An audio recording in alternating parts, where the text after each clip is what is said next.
अरे भाई, अरे भाई, क्या बात है। आजकल एलपीजी के दाम बढ़ रहे हैं। अब तो ऐसा आ गया है, वन मानुस वाला जीवन फिर से शुरू करना पड़ेगा भाई। गैस नहीं, अब जंगल जाएंगे और लकड़ियों पे खाना बनाएंगे भाई। वाह वाह वाह वाह। फिर अगले मित्रों, मेरे प्यारे देशवासियों, बाहर युद्ध चल रहे हैं, तेल की कमी हो रही है, सिलेंडर की कमी हो रही है, लेकिन आपने घबराना नहीं है। हम इस समस्या से भी जल्दी बाहर आएंगे मित्रों। वैसी एक यूनिक वॉइस है। आइला, ऐसा तो नहीं होता।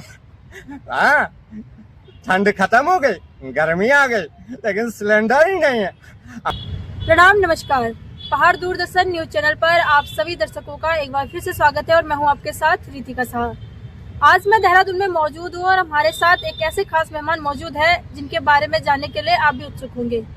रवाइन घाटी का नाम जो है फिल्म इंडस्ट्री में रोशन करने वाले एक व्यक्ति हमारे साथ मौजूद है। आपसे सीधे इनका परिचय करवाना चाहेंगे। जी सर, नमस्कार, आपका स्वागत है सबसे पहले हमारे चैनल पर। जी धन्यवाद। सबसे पहले तो पहाड़ दूरदर्शन के सभी दर्शकों को मेरा प्यार भरा नमस्कार। जी, तो आप रवाइन घाटी के लिए एक प्रेरणा बन चुके हैं। फिल्म इंडस्ट्री में आप काम इस समय कर रहे हैं और मुख्य रोल आपको किसी फिल्म में मिला है, तो उस पर हम तब आएंगे। पहले हम आपका परिचय जानना चाहेंगे, क्या नाम है आपका? क्योंकि जब हमने कहा कि रवाइन का नाम रोशन करने वाले, तो हमारे दर्शक काफी उत्सुक हो चुके होंगे आपको जानने के लिए।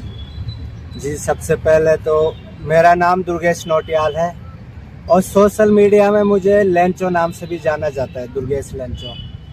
मैं बेसिकली पुरोला उत्तरकाशी से हूँ, लेकिन मेरा पैतृक गांव चपटाड़ी है, सरनौल चपटाड़ी है, और मैंने स्कूलिंग वहीं से करी है, पुरोला से। सरस्वती विद्या मंदिर से मैंने 10th करा है, 12th करा है। फिर उसके बाद मैंने सिविल इंजीनियरिंग का डिप्लोमा किया है रुड़की से। फिर ऐसा है कि इसमें स्कूल टाइम पे ही मुझे मिमिक्री का शौक था। मैं स्कूल में टीचरों की मिमिक्री करता था। हालांकि मैंने सोचा नहीं था कि मैं इसे करियर बनाऊंगा, पर उस टाइम हम ऐसी करते थे। करियर पे हम उसके बाद आएंगे। पहले हम आपके संघर्ष के बारे में जानना चाहेंगे, क्योंकि आपने बताया कि आप चपटाड़ी से हैं, तो हमारे पहाड़ों में, हमारे रवाइन में संघर्ष से भरा ये पहाड़ है और यहाँ पर जो चीज़ें होती है, जो मतलब जैसे शिक्षा होती है, उसी टाइम से संघर्ष बहुत ज़्यादा बढ़ जाता है। तो आपको क्या बचपन की कोई ऐसी कहानी, कोई ऐसा संघर्ष याद है जिसने आपको आज यहाँ आने पर मजबूर कर दिया हो? जी, सबसे पहले मैं बता दूं, जो मेरा लेंचो नाम है वो स्कूल से रखा गया है, जो कि मेरे इंग्लिश के टीचर ने रखा है। लेकिन जब मेरा स्कूल का नाम लेंचो रखा, तब माइंड में मेरे आया, मतलब लेंचो कुछ यूनिक नाम था, मतलब आगे कुछ अच्छा होगा। अच्छा, लेंचो आपका नाम क्यों पड़ा? मतलब एक बार क्या हुआ, सरस्वती विद्या मंदिर में क्या होता है कि प्रार्थना वगैरह होती है, तो उसमें फिर कहानियां सुनाते हैं, समाचार सुनाते हैं। तो मुझसे कहानी सुनाई गई, तो मैंने सुनाया। 10th क्लास में एक चैप्टर था इंग्लिश में, अ लेटर टू गॉड, जिसमें लेंचो नाम का एक किसान होता है, वो भगवान को लेटर लिखता है कि मेरी फसल बर्बाद होगी। तो ये कहानी मैंने स्कूल में सुना दी। तब ऐसे इंग्लिश वाले टीचर ने मुझे उसी नाम से बुला दिया। कौन था वो कहानी सुनाने वाला? लेंचो। तब से सभी ने मेरा नाम लेंचो रख दिया और फिर मेरे सोशल मीडिया में भी लेंचो नाम अपने आप ही फिर हो गया मतलब। ठीक है, तो जैसे आपने शिक्षा दीक्षा पूर्ण की, उसके बाद अब फिल्म इंडस्ट्री में आप कैसे घुसे? आपने कौन कौन से उसमें काम किया है? मतलब स्टार्टिंग आपने कैसे करी? कैसे आपको प्रेरणा मिली इस क्षेत्र में जाने के लिए? सबसे पहले डिप्लोमा टाइम पे पढ़ाई करता था, फर्स्ट ईयर अच्छे से निकला, लेकिन फिर सेकंड ईयर आया तो पढ़ाई पे धीरे धीरे इंटरेस्ट कम हो गया। लेकिन ये है कि मैं कॉमेडी वीडियोस पहले से देखता था बचपन से। फिर ऐसी मिमिक्री की वीडियो देखते देखते मैंने ऐसी आवाज निकाल दी अचानक। फिर जो मेरे साथ दोस्त लोग थे उनको पसंद आ गई। तब दोस्त ने बोला, अगर तू प्रैक्टिस करेगा तो अच्छा लगेगा। मैं बस चल। फिर प्रैक्टिस करते करते मैंने पहले एक मिमिक्री सीखी, फिर 2, फिर 10, फिर 20, ऐसे करते करते आज मैं 100+ वॉइसेस निकाल लेता हूँ मिमिक्री में, जिसमें कार्टून्स हैं, एक्टर्स हैं, नेता हैं। फिर मिमिक्री से मेरे को कॉन्फिडेंस आया कि क्यों ना मैं लोगों को एंटरटेन करूँ, लोग खुश हो जाए, मेरा परफॉर्म देखें और थोड़ा नेम फेम हो सब। जी। तो मैंने फिर संघर्ष चालू किया, फिर मैंने ऑडिशन देने चालू किए। कुछ स्टार्टिंग के कुछ ऑडिशन तो फेक निकले, तब समझा मैं कि फेक ऑडिशन क्या होते हैं, रियल ऑडिशन क्या होते हैं। फिर मिमिक्री के कारण मेरा क्या हो गया कि एक्टिंग ऑटोमेटिक ही डेवलप हो गई। ऐसा नहीं कि मैंने स्पेशल थिएटर किया है। फिर मिमिक्री करते करते एक्टिंग मैच्योर हुई, फिर ऑडिशन देने चालू किए। डिप्लोमा ख़त्म हुआ। बहुत थोड़ा रहता है, फैमिली का दबाव भी रहता है, पढ़ाई से हटके कुछ अलग करना, क्योंकि हमारे उत्तराखंड में आप सभी लोग जानते हैं पेरेंट्स क्या चाहते हैं कि हमारा बेटा गवर्नमेंट जॉब करे। जी, बिल्कुल। लेकिन मेरा इंटरेस्ट डिप्लोमा टाइम पे कम हो गया था और मेरा कॉमेडी मिमिक्री के साथ इंटरेस्ट बढ़ गया था। फिर इंटरेस्ट बढ़ गया, फिर मैंने घर वालों को समझाया। घर वाले बोलते हैं हम पहले तुम्हारा काम देखेंगे। तब बड़ी मुश्किल से उन्होंने फिर परमिशन दी कि एक बार ट्राई कर ले क्या होता है। फिर पहले मैंने कॉमेडी के ऑडिशन दिए, फिर एक शो था super talent, India super talent, तो वो दिया। फाइनल मेरा मुंबई हुआ था। पहले लगा कि ठीक ऑडिशन है, मतलब फेक नहीं है। बोलते हैं कि वो साधना टीवी पे, जूम टीवी पे टेलीकास्ट होगा, लेकिन बाद में वो टेलीकास्ट ही नहीं हुआ। लेकिन ये है कि उस ऑडिशन से ये है कि मेरे माइंड में चले गया कि मुंबई क्यों नहीं जा सकता मैं। तो घर वाले उसमें थोड़ा नेम फेम बढ़ने भी लग गया था मेरा थोड़ा। तब उसके बाद मैं स्पेशली गया। फिर मैं बोला 1 साल तक कर लेता हूँ। फिर मैं मुंबई गया। मुंबई में मैंने ऑडिशन दिए। सबसे पहले मैंने मिमिक्री कॉमेडी का ऑडिशन दिया। तब मेरे को पता लगा कि अगर मुंबई पे टिकना है तो कॉमेडी मिमिक्री के साथ साथ एक्टिंग का भी सीखनी पड़ेगी या ऑडिशन देने पड़ेंगे। लेकिन मैंने मिमिक्री से सीखा था। फिर मैंने एक्टिंग की ऐसी प्रैक्टिस नॉर्मली। मिमिक्री में आवाज़ें तो चेंज हो जाती है, लेकिन एक्टिंग में आपके नॉर्मल बोलने पर आपका रिएक्शन कैसे बनता है, डायलॉग डिलीवरी कैसी होती है, तो वो ऐसी प्रैक्टिस करते करते फिर मैंने ऑडिशन देने चालू किया। अच्छा, जैसे आपने बताया कि आपने स्टार्टिंग मिमिक्री से करी, तो आपको 100+ मिमिक्री अभी आती है, मतलब तो कुछ ऐसी मिमिक्री हमें सुनाइए जो मतलब आपकी सबसे फेवरेट हो या जो जिनको लोग ज्यादा सुनना पसंद करते हैं। मेरे को जो आवाज़ थोड़ा यूनिक सी होती है वो मैं कैच कर लेता हूँ। जैसे अमरीश पुरी जी, आपको पता है पुराने दमदार विलेन है, तो उनकी आवाज़ मैंने पकड़ ली। वो कैसे बोलते हैं, अरे भाई क्या बात है, आजकल एलपीजी के दाम बढ़ रहे हैं। अब तो ऐसा आ गया है, वन मानुस वाला जीवन फिर से शुरू करना पड़ेगा भाई। गैस नहीं, अब जंगल जाएंगे और लकड़ियों पे खाना बनाएंगे भाई। वाह वाह वाह वाह। फिर अगले, मित्रों, मेरे प्यारे देशवासियों, बाहर युद्ध चल रहे हैं, तेल की कमी हो रही है, सिलेंडर की कमी हो रही है, लेकिन आपने घबराना नहीं है, हम इस समस्या से भी जल्दी बाहर आएंगे मित्रों। वैसी एक यूनिक वॉइस है। आइला, ऐसा तो नहीं होता। हाँ, ठंड खत्म हो गई, गर्मी आ गई, लेकिन सिलेंडर ही नहीं है, अब मैं बॉर्नविटा कैसे पीऊंगा। आइला, अब जादू को बुलाना पड़ेगा और बोलना पड़ेगा, जादू कुछ जादू दिखाओ।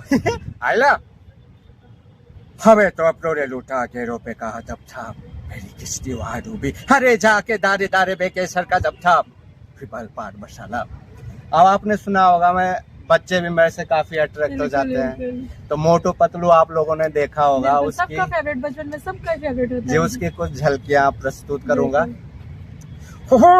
अरे बड़े भैया, खाली पेट दिमाग की बत्ती रही जलती। अरे मैं तो सबों से बहुत पसंद करता हूँ, क्या करे।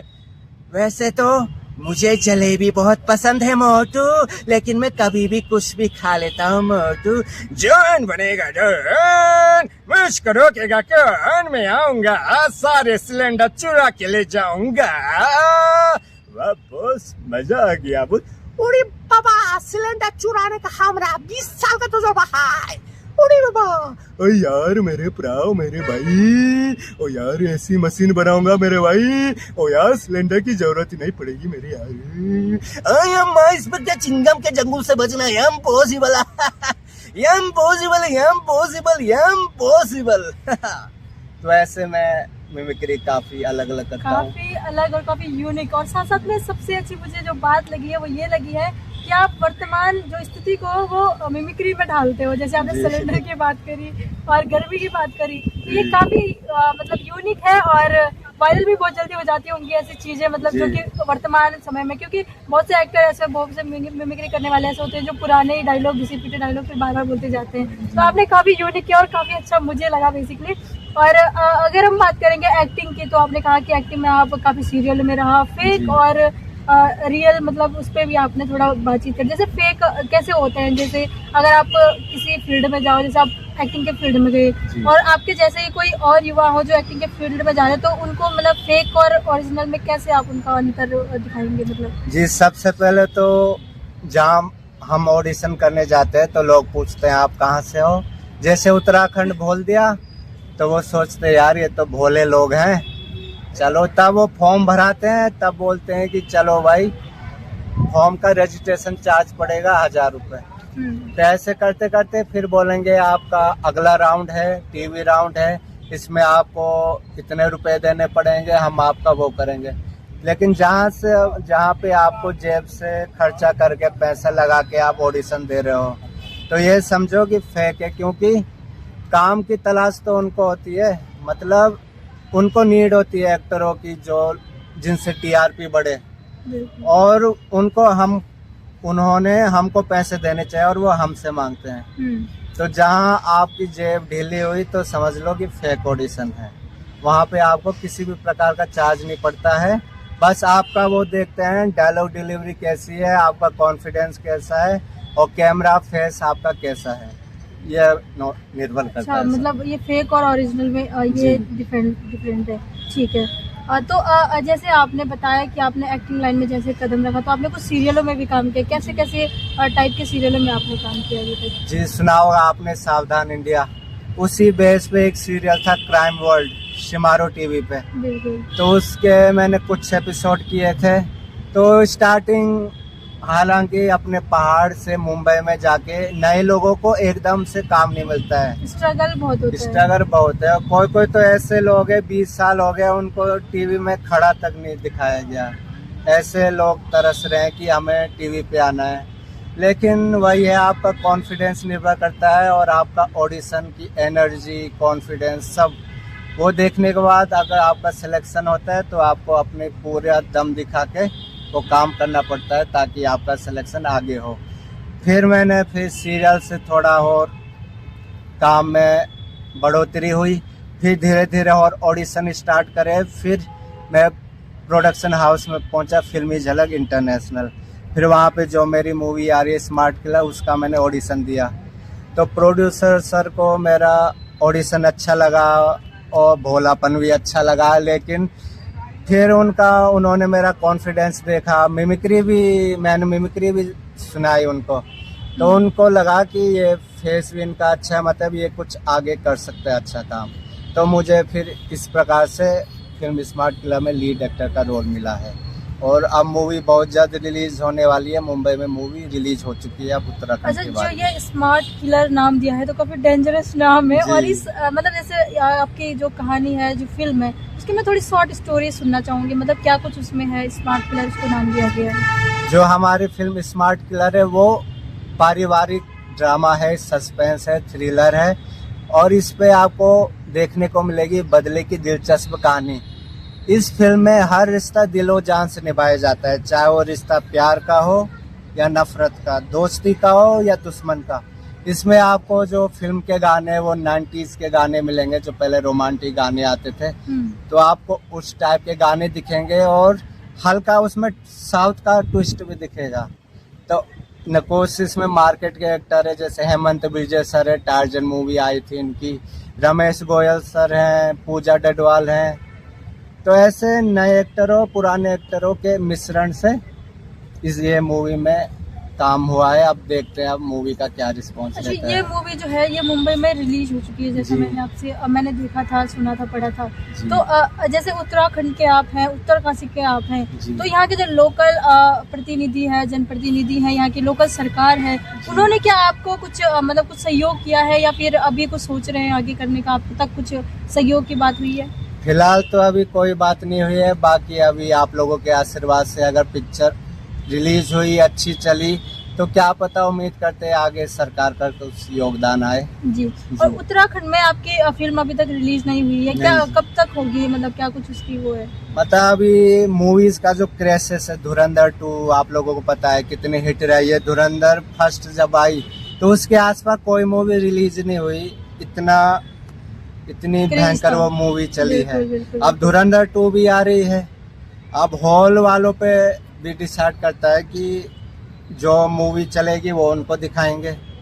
तो अभी धुरंधर 2 के हिसाब से देखते हैं मूवी के क्रेसेस क्या है और कौन सी डेट मिलती है, तो उस पर डिपेंड करता है। बिल्कुल। जी। तो जैसे आपने बताया कि आप एक्टिंग लाइन में गए, तो जी। कुछ ऐसा स्ट्रगल बताइए कि पहाड़ के जो युवा हैं अगर वो भी एक्टिंग लाइन में मुंबई जाए तो कुछ ऐसे सावधानियां, कौन सी सावधानियां उनको बरतनी होगी इस एक्टिंग लाइन में? सबसे पहला तो आपका यही चैलेंज आ जाएगा, घर वालों को मनाएं। बिल्कुल। घर वालों को मनाना सबसे बड़ा चैलेंज है। तो सबसे पहले तो आपको पहले कॉन्फिडेंस होना चाहिए, प्रैक्टिस होनी चाहिए। अगर आपको प्रैक्टिस पूरी है कि आपको डायलॉग अच्छे से आते हैं, अगर आपको कॉन्फिडेंस है तभी जाएं। अगर आपकी एक्टिंग कुछ नहीं है तब आप जा रहे हैं, अगर आप 20-30 साल भी दे देंगे प्रैक्टिस कुछ नहीं तो कुछ नहीं होगा। बिल्कुल। पहले आपको अपना क्लियर माइंड रखना है, आपकी प्रैक्टिस बहुत इम्पोर्टेंट है, आपका कॉन्फिडेंस। अगर ये सब चीज़ें हैं तब आप मुंबई जाओ तो सबसे पहले ऑडिशन दो, तो यही ध्यान रखना है कि कौन सा फेक ऑडिशन है, कौन सा रियल ऑडिशन है। रियल ऑडिशन है। बाकी अगर आपको इस चीज़ के बारे में पता लग गया तो दिलो जान से अपना ऑडिशन दो। अगर आप पे टैलेंट होगा, और इसमें किस्मत भी बहुत ज़रूरी होता है, अगर टैलेंट और किस्मत दोनों अच्छे रहे तो आपका हो ही जाएगा। अच्छा, एक सवाल मेरा आपसे है जी। कि आप उत्तराखंड से गए तो आपने स्टडी वगैरह करी, उसके बाद आपके मतलब हमारे उत्तराखंड में पारिवारिक स्थिति इतनी अच्छी नहीं होती है, इतनी क्या मतलब बिल्कुल ही ऐसा नहीं है कि मुंबई जाने लायक हो और कोई एक्टर बनने लायक पारिवारिक स्थिति हो। तो आपने वहाँ पर जो अपना मतलब रहने खाने पीने का और आप काम का कैसे आपने मैनेज किया, वो खर्चा वगैरह? जब मैं स्टार्टिंग में गया था तब मुझे पता चला कि मुंबई और उत्तराखंड में बहुत फर्क है। कैसे? क्योंकि जो उत्तराखंड में 1000 रुपये है, मुंबई में उसकी वैल्यू 100 रुपये के बराबर है। और जो यहाँ पे 1 लाख रुपए है, मुंबई में उसकी वैल्यू 10,000 है। तो आप लगा ही सकते हैं मुंबई में स्ट्रगल कितना महंगा होता है। तो मुंबई जब आप जाओगे सबसे पहले आपका यही चैलेंज होता है कि मुंबई में रहना कैसे है, खाना पीना, इधर उधर आना जाना। मुंबई में खो भी जाते हैं, हमारे पहाड़ी लोग जाते हैं तो खो भी जाते हैं। सबसे पहले तो आपको पहले अपने पे कॉन्फिडेंस रखना है कि बाहर आप सरवाइव कर सकते हो। तो आपको वही सीखना है पहले कि आना जाना। पहाड़ के लोग इतने सीधे साधे कि जाके कोई भी इधर उधर बहकावे में आ जाएगा। वैसे आप देख रहे हैं कि आज का बहुत सारी घटनाएं हो रही है, कभी किडनैपिंग चल रही है, कभी मर्डर चल रहा है, तो बहुत संभाल कर रखना पड़ता है। अच्छा, आप जब मुंबई में आपको कितने साल हो गए? मुंबई में मुझे लगभग 5 साल के समथिंग हो गए हैं। अच्छा, तो ये 5 साल के अंतराल में क्या ऐसी कोई घटना आपके साथ हुई है कि मतलब आपके सादेपन की वजह से, पहाड़ी होने की वजह से आपको, जैसे बोले किडनैपिंग या फिर कोई चोरी या फिर चेन स्नैचिंग, ऐसा कुछ हुआ है आपके साथ? वैसे आज तक घटनाएं ठगी को लेकर आज तक जिक्र नहीं किया, लेकिन मैं बता देता हूँ। स्टार्टिंग में जब मुंबई गया था तो एक बार मेरा पर्स खोया ट्रेन में। तब हमें पता लगा कि पहाड़ी लोग सबसे पहले जाएंगे तो सबसे पहले उन्हें अपना सिक्योरिटी रखनी है, आपका फ़ोन, आपका पर्स। तो सबसे पहले मेरा पर्स खोया। भीड़ भाड़ थी, लोकल, आपको पता है वहाँ का लोकल में कितना स्ट्रगल है। फिर एक बार मेरा फ़ोन खोया। फिर कुछ टाइम जॉब करनी पड़ी ताकि मैं नया फ़ोन ले सकूं। तो ऐसे स्ट्रगल करके आपको फिर संभालना पड़ता है। ऐसा नहीं कि फ़ोन खो गया, आप घर में बोल दिया तो घर वाले वही बोलेंगे इसलिए भेजा बोला हमने तुमको कि ना तुम अपना कर पा रहे हो, जो है वो भी खो दे रहे हो। तो बिना घर में बताए मैंने फिर मैनेज किया। ऐसे ही करना पड़ता है, क्योंकि अगर घर वाले भेजते हैं तब चलो कोई बात नहीं, लेकिन अगर अपनी चॉइस से जा रहे हो तो बिना घर में पता लगाए हमें करना ही पड़ता है स्ट्रगल। क्या करें, कभी कभी नौबत ऐसी आ जाती है, कभी पैसे खत्म हो जाते हैं, तो कभी चाय पा लीजिए, ऐसी नौबत भी आ जाती है कई बार। तो वही है, स्ट्रगल होता है, झेलना पड़ता है।